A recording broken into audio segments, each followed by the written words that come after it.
Hello. I wonder if I said to you, picture a photograph of a green field and a blue sky. I wonder if you would be close to imagining the picture that I have in my mind. And the picture I have in my mind is a really specific image, actually. It's an image that was used by Microsoft XP's default wallpaper. So in the early noughties, around, it might have even actually been 2000, I think, Windows XP brought out their software, and the default wallpaper for that was this photograph of a green field and a blue sky. It's a photograph called Bliss by an ex-National Geographic photographer called Charles O'Rear, and he took that photograph whilst on his way to visit his girlfriend's house. Now, that photograph, according to Wikipedia at least, says that it's probably the most viewed photograph in history. And not only that, at the time the rights for that photograph were bought by Microsoft, it was the second highest amount ever paid for the rights to use a photograph. So it's definitely commercially successful photograph. It's certainly a photograph that's iconic, and I think a photograph that's important. It plays an important part of photographic history as well. And there's a few things that are really interesting about that as well for such a big image. I think it's really interesting that even though it's this National Geographic photographer, it was a spontaneous personal moment that he took that photograph. I think that's a really interesting point.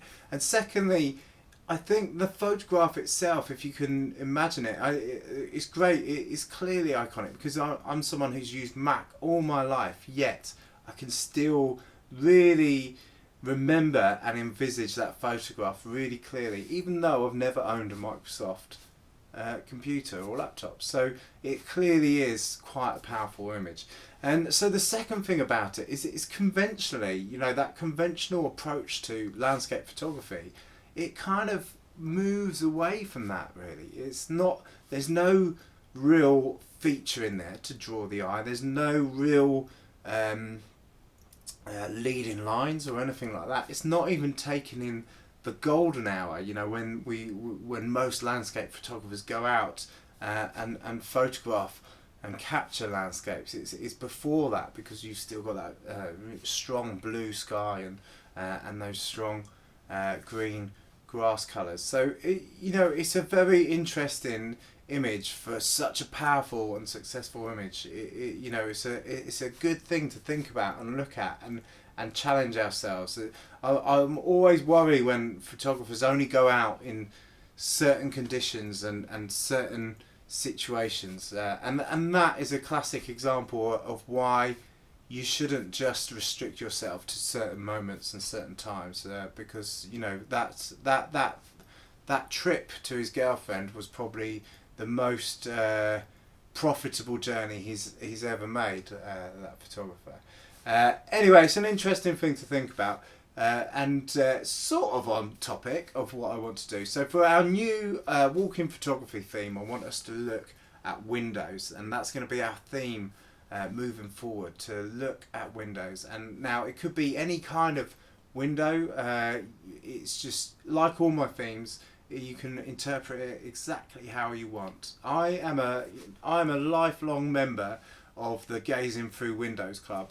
I probably would have done a lot better at school had I not gazed through so many windows. I'd certainly get a lot more work done here and get a lot more videos out and a lot more photos out if I didn't gaze through windows. I cannot help but gaze through windows. I'm gazing through these studio windows whilst filming this. I've already seen jackdaw, black-headed gull, goldfinches, and some starlings on the chimneys as well out there, and I just can't help but be drawn into what's happening through a window. I love the way that they frame things, and you can move your positioning to adjust the framing, and you can just sit and gaze with a cup of tea or whatever and watch time pass by. It's brilliant, and it's a great topic for lockdown as well, because we're spending more time around the home. And most houses will have several different types of windows, different sizes, different dimensions and shapes and stuff. You might even have a basement window. Some of you might even be lucky enough to have stained glass window. I love stained glass windows, not just looking through them, but seeing the light come through them and land on things around the house. I don't have a stained glass window, but I would if I could afford one.